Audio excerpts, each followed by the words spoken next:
Filamu yetu inaanza na kabila moja la panya linaloishi juu ya dari la nyumba ya Bibi Kizee. Kwenye panya hao kuna mmoja anayeitwa Remi, ambaye panya huyu ana kipawa cha kipekee cha kunusa na kutambua ladha ya chakula. Panya huyu anatutambulisha kwa kaka yake anaitwa Emily, na pia baba yake ndio kiongozi wa kundi lao. Siku moja Remi ananusa harufu ya ajabu kwenye chakula na kumuonya baba yake asikile chakula kile. Kwa kweli, kumbe chakula kile kilikuwa kimewekwa sumu ya panya. Na tangu siku hiyo baba yake anamteua Remi kuwa mlinzi rasmi wa sumu wa kabila lao, ili kuhakikisha hakuna anayekula chakula hatari. Lakini Remi anabishana mara kwa mara na baba yake na anajaribu kumshawishi kwamba waache kula vyakula vya jalalani, badala yake waanze kuchukua vyakula vilivyopo jikoni, kwani ni vyakula fresh. Lakini baba yake anakataa na kumuonya na kumwambia kuwa, mwanangu, jikoni ni sehemu ya muhimu sana kwa mwanadamu, kwani sehemu hiyo wanadamu ndio hufanya maajabu yao katika kutengeneza vyakula wanavyokula, hivyo hawahitaji kabisa panya kwenye majiko yao. Lakini Remi hakumsikiliza baba yake, hivyo anaamua kushuka mpaka jikoni kwenye nyumba ya bibi huyo Kizee. Na wakati amefika jikoni, mara anashangazwa na tukio la kipekee anapomuona kwenye televisheni chef maarufu wa hapo Paris ambaye anaitwa Guste. Chef ni mpishi, kwa hiyo mpishi huyu alikuwa anaelezea juu ya mapishi yake, na Remi anavutiwa na maelezo yale baada ya chef yule kusema kwamba anyone can cook, yani yeyote anaweza kupika, ikiwa ndo msemo wa huyo mpishi anaitwa Guste. Lakini ghafla yule bibi Kizee anaamka na Remi anapaniki na kukimbia nje. Anapofika nje kwenye bustani, ghafla macho yake yanaangukia kwenye uyoga mzuri. Anautazama kwa mshangao, kisha anakimbia kuiba kipande cha jibini na anakusanya viungo vingine vichache ili kuandaa chakula kidogo ambacho atakuwa amepika mwenyewe. Anakutana na kaka yake anayeitwa Emily na wanaongozana moja kwa moja mpaka juu ya nyumba ambapo kuna bomba la kutolea moshi, na Remi anaanza kuupika ule uyoga akiwa ameupaka jibini kwenye bomba la kutolea moshi, kwani kuna joto kidogo pale. Lakini ghafla inapiga radi kubwa ambayo ilipiga pembeni yao na wanaanguka chini, ila ule uyoga uliochanganywa na jibini unakuwa na harufu nzuri sana, na Remi anamshawishi kaka yake waingie jikoni kwenda kutafuta viungo vingine vidogo vidogo ili kuongeza ladha kwenye uyoga huyo. Emily anamkatalia, lakini Remi anajaribu kumshawishi na wanaingia jikoni. Wakati wanafika jikoni, Remi anaona kitabu kilichoandikwa anyone can cook cha yule chef Guste. Remi anamwambia kaka yake, huyu ndo mtu aliyenifanya mpaka na mimi nikatamani kuwa nataka kupika, kwa sababu anasema kwamba chakula kinakuwa ni kizuri. Kwa mfano, ukila uyoga unakuwa ni mtamu sana, lakini huu uyoga ukiuongezea jibini unakuwa ni mtamu mara mbili. Kwa hiyo ndo kitu ambacho na mimi nataka nifanye hapa. Kaka yake anamwambia, usiniambie kwa sababu kwanza baba ameshatukataza kuingia jikoni, sijui hata kwa nini nimekusindikiza mpaka huku ndani. Mara ghafla kwenye TV kipindi kinaanza cha chef Guste, na anasema kila mtu anaweza kupika ili mradi ajiamini. Taarifa nyingine inayomfanya Remi awe na moyo kabisa wa kutaka kuanza kupika. Lakini ghafla kuna taarifa nyingine inakuja inayosema kwamba chef Guste amefariki dunia baada ya mkosoaji mkubwa wa vyakula anaitwa Anthony Igo kutoa mrejesho mbaya kuhusu chakula chake na kusababisha restaurant yake kupoteza nyota moja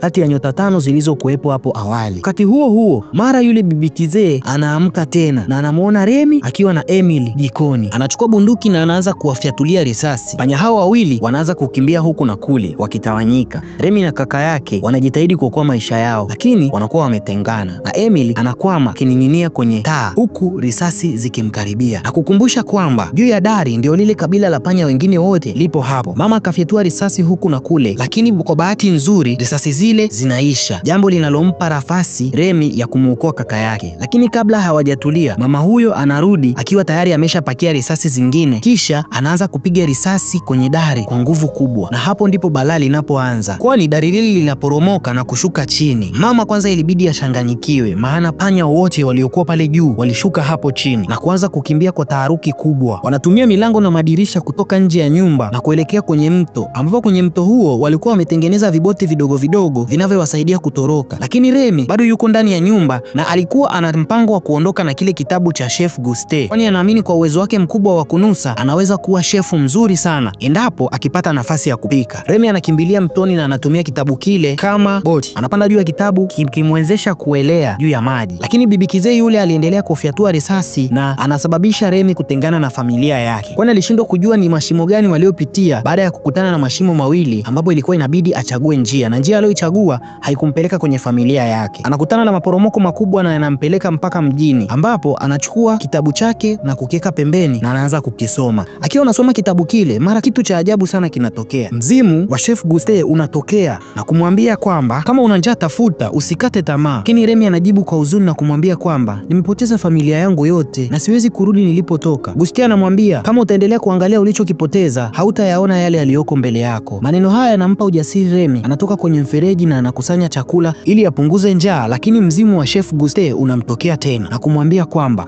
wewe si mwizi bali wewe ni mpishi. Remy anatulia na kutafakari, anagundua kuwa kuiba si tabia zake kabisa. Basi Remy anaacha chakula kile japo alikuwa na njaa sana, na anaamua kujipenyeza kwenye ukuta.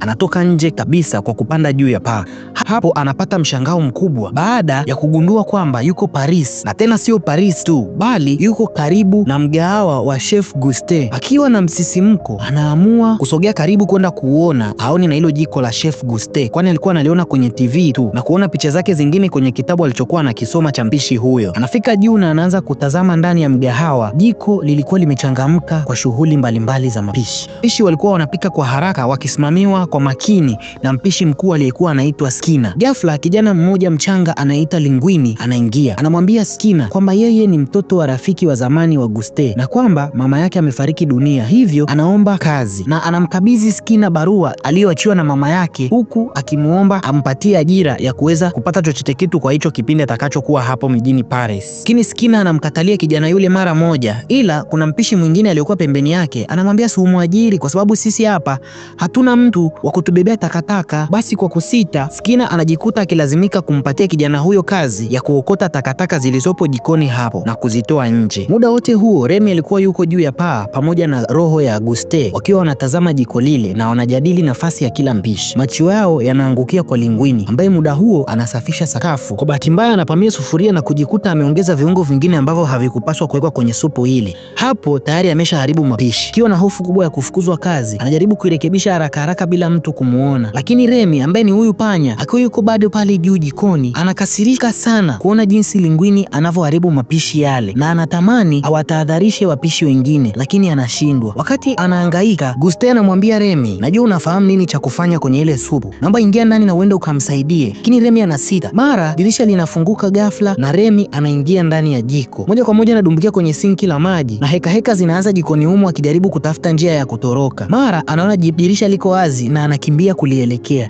Lakini wakati anatoka kwenye dirisha, mzimu wa Chief Guste unamwambia, kwa nini unataka kuondoka kati ni nafasi yako hii ya kurekebisha kile chakula? Si utumie muda huu kurekebisha ile supu, na wewe unapenda kupika. Kilini mwake na yeye anasema basi lazima niiboreshe supu ile. Anajiosha mikono na anashusha moto, kisha anatia maziwa na viungo vingine. Kila anaponusa anajua kwamba kuna kitu ambacho kimepotea ndani ya supu hile. Anarudi na kuongeza kila kitu mpaka pilipili, majani ya harufu na mboga mboga. Anaipika kwa ustadi supu hile na supu ikawa na ladha bora kabisa. Lakini Remy alikuwa ajui kuwa Linguini anamuona akifanya kila kitu, na wakati anajaribu kukimbia, Linguini anamkamata na kumfunika kwenye bakuli ili Skinner ambaye ni mpishi mkuu asije akamuona. Skinner anamfokea Linguini kwa kuwa karibu na chakula, kwani haruhusiwi, maana yeye ni kijana wa kuzoa takataka, kwa hiyo haruhusiwi kukaa karibu sana na chakula. Wakati wakiwa wanazozana, anakuja mpishi mwingine na anachukua ile supu ambayo imetengenezwa na yule panya na anampelekea mhudumu kwa ajili ya kumpa mteja. Na cha kushangaza zaidi, aliyepelekewa supu hiyo alikuwa sio mteja bali alikuwa ni mkosoaji maarufu wa chakula. Lakini mhudumu anarudi kwa tabasamu na kusema ameipenda sana supu hii. Jikoni kila mtu anabaki kushangaa. Skinner mwenyewe anajaribu kuionja na hata yeye anakubali ladha ya ile supu kwamba ni tamu sana, lakini bado anamkemea Linguini akimwambia kwamba yeye ni kijana wa kubeba mataka na sio mpishi, hivyo akae mbali na jiko, la sivyo atamfukuza kazi. Ndipo mpishi mwingine anaitwa Colette akaingilia. Mpishi huyu ni wa kike na anaheshimika sana jikoni hapo, kwani amewafundisha watu wengi kupika, na anamwambia Skinner kwamba hauwezi kumfukuza kijana huyu kazi, kwani Chief Guste mwenyewe ambaye ndo alikuwa mmiliki wa hii restaurant alisema kwamba yeyote anaweza kupika, hivyo kijana huyu atabaki na atapika hiyo supu, ni apewe tu nafasi. Basi Skinner anakubali na anasema hata mfukuza Linguini, lakini Colette atakuwa ndio mtu anayemfundisha kupika vyakula vingine Linguini, kwa sababu amekuja hapo kama kijana wa mataka, japokuwa ameonyesha uwezo mzuri sana kwenye kupika. Wasijue kwamba hata kupika huyu Linguini afahamu, bali supu ile ilipikwa na yule panya. Remy akiwa kwenye sufuria anaamua kutoroka, lakini anaonekana na Skinner, na Skinner anaanza kupiga kelele pale jikoni, panya panya panya panya. Haraka haraka Linguini anamweka Remy kwenye chupa na Skinner anamwambia akamtupia mbali kabisa kabla siri hiyo haijafichuka, kwa sababu panya mmoja tu anaweza kusababisha mgahawa mzima ukafungwa. Linguini anamchukua Remy na anapanda naye kwenye baskeli kuelekea mtoni ili akamtupe, lakini anapomtazama Remy machoni, moyo wake unabadilika na anahisi huruma. Anamwambia sijui kupika na siwezi kurudia supu ile, lakini nahitaji hii kazi ili niishi. Ghafla Remy anampa ishara kuwa yeye anaweza kupika supu tena. Linguini anapendekeza mpango, basi nitakuachia huru huru, lakini atanielekeza namna ya kupika. Mara tu baada ya kufungua chupa, Remy anakimbia, lakini baada ya kutafakari anabadili mawazo yake na kurudi, na anakubali kumsaidia Linguini juu ya kumfundisha kupika. Wote wawili wanaelekea kwenye nyumba ya Linguini na Remy anashangazwa na mji, akitazama ule mnara mrefu kabisa unaojulikana kama Eiffel Tower ambao uko mjini Paris. Kesho yake asubuhi, Linguini anaamka na hamuoni Remy. Anadhani pana yule atakuwa amemuibia chakula na kutokomea zake. Kumbe panya yule aliamua kumwandalia bwana mshikaji bonge moja ya breakfast. Jamaa anashtuka,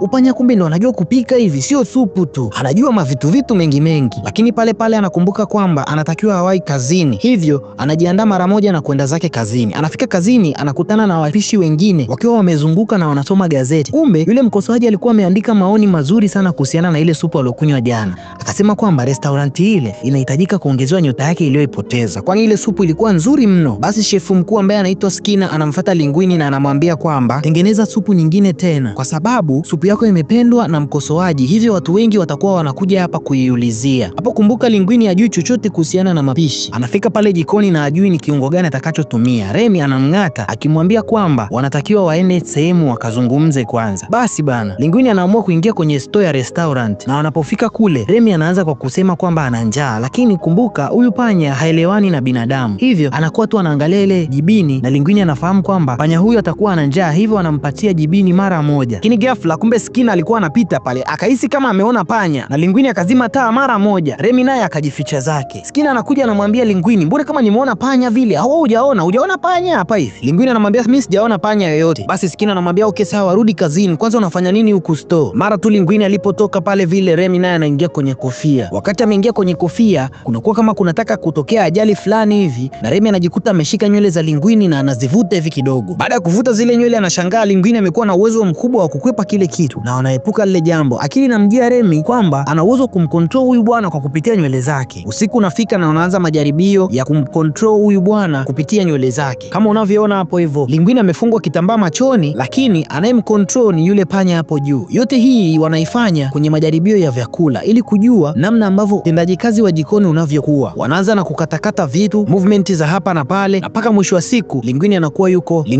yuko vizuri kabisa, lakini kwa kupitia akili za panya yule. Ina maana hapo Linguini atakuwa yuko jikoni, ila atakayekuwa anatumia akili zake kufanya mapishi ni huyo panya hapo juu, na atakuwa anamcontrol huyu bwana kwa kupitia nywele zake. Baada ya mazoezi mengi, baadaye Remy anaweza kucontrol mwili wa Linguini kikamilifu, na kesho yake Linguini anaingia tena kazini na anapika ile supu kwa msaada wa Remy akiwa amefichwa chini ya kofia. Bana, hebu tazama hapo. Supu imekamilika na Skinner ambaye ndo shefu mkuu kwenye hii restaurant anaionja ile supu. Anashtuka sana baada ya kuionja ile supu, maana supu ilikuwa ni tamu kweli, na wanaanza kugundua sasa kwamba Linguini huenda ana kipawa kikubwa sana cha mapishi. Hivyo Skinner anamwambia Linguini ni lazima ajifunze vyakula vingine vyote, sio supu tu, ili aendelee kubaki jikoni hapo. Skinner anamweka Linguini chini ya uangalizi wa Colette. Huyu Colette ni yule mpishi wa kike. Anaanza kumfundisha kwa ukali sana na anamwambia, mimi ndo mpishi mwanamke pekee kwenye jiko hili, hivyo sitaruhusu mtu kama wewe uniharibie kazi yangu. Licha ya ukali wake, mshikaji Linguini anaanza kumpenda taratibu. Wakati huo ofisini kwa Skinner, anaendeleza biashara ya kutumia jina la Guste kuuza bidhaa zake. Akiwa anapitia barua, anakutana na moja ya barua kutoka kwa rafiki yake wa zamani na Guste ambaye alikuwa ni mpishi na ndio mama yake Linguini. Maneno aliyoyakuta kwenye ile barua yalimshtua sana kiasi kwamba kaamua kumuita wakili wake aje kumsaidia juu ya hiyo barua aliyokutana nayo. Wakili anafika pale na kumwambia kwamba kutokana na barua hii inaonyesha kuwa Linguini ni mtoto wa Guste, lakini wosia aliyouacha Guste ni kwamba kama hakuna mrithi atakayejulikana ndani ya miaka 2 tangu kifo chake, basi mali yote itakuwa ni ya Skinner. Na hapo Skinner anaanza kumwona Linguini kama mpinzani wake mkubwa kwenye mali ya hiyo restaurant ambayo ameachiwa na Chief Guste. Wakili anamalizia na kwa kusema kwamba kila mtu kwenye hoteli hii hapa anafahamu ya kwamba Chief Guste alikuwa na mahusiano na mama yake Linguini, hivyo naomba nitafutie nywele moja ya Linguini na mimi nitajua wapi pa kupata nywele ya Guste ili niende nikapime DNA zao kuangalia kama zinalingana. Upande wa pili mafunzo yalikuwa yanaendelea kwa Linguini ambaye alikuwa anayapokea kutoka kwa Colette. Alikuwa anafundishwa jinsi ya kuweka usafi jikoni, anakutana na wasambazaji mbalimbali wa mboga nzuri ambazo ni fresh, na pia